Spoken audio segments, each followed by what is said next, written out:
ये कहानी हॉस्टल के 3 ठरकी दोस्तों के ऊपर आधारित है जो हॉस्टल की लड़कियों को ही चुप चुप के देखा करते थे। उसके बाद उन लड़कों में से एक लड़के को उन लड़कियों से प्यार हो जाता है और उसके बाद उन दोनों के बीच में क्या क्या और कब कब होता है वो हम आज की इस एक्सप्लेनेशन में देखने वाले हैं। मैं आज जिस मूवी को एक्सप्लेन करने वाला हूँ इस मूवी का नाम है प्राइवेट स्कूल और ये मूवी 1983 में रिलीज हुई थी। मूवी के स्टार्टिंग सीन में हम गर्ल हॉस्टल को देखते हैं जहाँ पे बस लड़कियां ही रहा करती थी। तभी यहाँ से सीन 3 लड़कों पे शिफ्ट होता है जिसका नाम रॉय, जिम और जैन था। जिसके बाद ये तीनों मिलके चोरी से गर्ल हॉस्टल में घुस जाते हैं और उसके बाद ये लोग जॉर्डन नाम की लड़की को चुपके से नहाते हुए देखने लगते हैं। जॉर्डन भी इन तीनों को देख लेती है और उसके बाद वो सीधा क्रिस और बेट्सी के कमरे में चली जाती है और उसके बाद वो उन दोनों को भी सब कुछ सच बता देती है। तभी अचानक से वो तीनों लड़के नीचे गिर जाते हैं और उन्हें देख के ये तीनों लड़कियां उनका मजाक उड़ाने लगती है। तभी यहाँ पे हमें पता चलता है कि क्रिस और जॉर्डन कुछ खास सहेलियां नहीं है और इन दोनों के आपस में नहीं बनती और ये दोनों एक दूसरे को नीचा दिखाने का कोई मौका भी नहीं छोड़ती।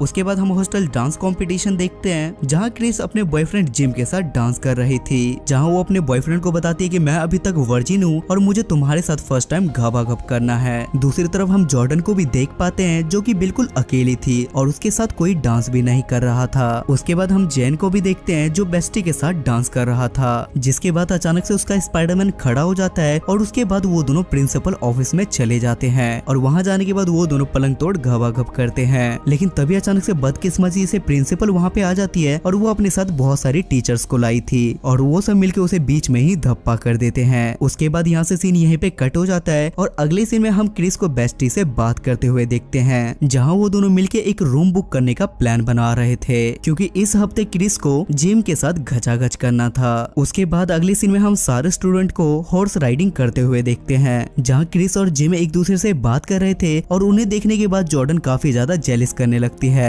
और उसके बाद वो जिम के पास जाके उसे अपने संतरे दिखाने लगती है। लेकिन तभी वहाँ पे अचानक से घोड़ों पे सवार बेट्सी आती है और वो उसकी शर्ट वहीं पे फाड़ देती है और उसके बाद वहाँ के सारे लोग उसके जिंगा लाला हु को देख लेते हैं। अगले सीन में जिम मेडिकल स्टोर पे गुब्बारे लाने के लिए जाता है लेकिन वो डर के मारे ऐसा नहीं कर पाता। जिसके बाद क्रिस खुद वहाँ पे गुब्बारे लाने के लिए चली जाती है लेकिन बदकिस्मती से वहाँ पे उसकी प्रिंसिपल मिल जाती है। जिसके बाद वो किसी तरीके से गुब्बारे को छुपा के वहाँ से निकल जाती है। अगले सीन में हम जिम, जैन और उसके एक दोस्त को लड़कियों का भेष बना के गर्ल हॉस्टल में जाते हुए देखते हैं। लेकिन तभी वहाँ पे जॉर्डन उसे पहचान लेती है लेकिन वो ऐसी एक्टिंग करती है ताकि इन्हें भी पता न चले कि उन्हें सब कुछ पता चल चुका है। जिसके बाद वो वहाँ से जिम को अपने साथ कमरे में ले जाती है और उसके साथ अश्लील बातें करने लगती है। उसके बाद हम जैन को देखते हैं जो बेट्सी के साथ मजे ले रहा था लेकिन तभी उसे बगल से घचाघच की आवाजें सुनाई देती है और वो जॉर्डन की खिड़की में झांकने के लिए जाता है और वहाँ देखने पे उसे पता चलता है कि जिम बस जॉर्डन की मसाज कर रहा है। लेकिन तभी अचानक से जैन नीचे गिर जाता है। जिसके बाद जिम भी जॉर्डन को बता देता है कि मैं लड़का हूँ, कोई लड़की नहीं। तभी जॉर्डन जानबूझ के चिल्ला के सारी लड़कियों को वहाँ पे इकट्ठा कर लेती है और जब क्रिस जिम को ऐसी हालत में देखती है तो वो उसे बहुत ज्यादा नाराज हो जाती है और जॉर्डन की कमरे के आने की वजह से उसे ऐसा भी लगता है कि उसका अफेयर जॉर्डन के साथ चल रहा है। जिसके बाद काफी समय बीत जाता है और जिम क्रिस को मनाने की हर वो मुमकिन कोशिश करता है लेकिन क्रिस उसकी बात मानना तो दूर सुनने के लिए भी तैयार नहीं थी। जिसके बाद लास्ट में जिम क्रिस के डैड के पास जाता है और उसे उस रात हुई सारी घटना के बारे में सच सच बता देता है। जिसके बाद अगले सीन में हम बेट्सी को देखते हैं जो क्रिस को समझा रही थी कि इन सब चीजों में जिम की कोई गलती नहीं है। ये सुनने के बाद क्रिस दोबारा से जिम के पास चली आती है और उन दोनों के बीच में पैचअप हो जाता है। अगले सीन में हम जॉर्डन के डैड को देखते हैं जो जॉर्डन को उसकी स्टेप मॉम से मिलवा रहे थे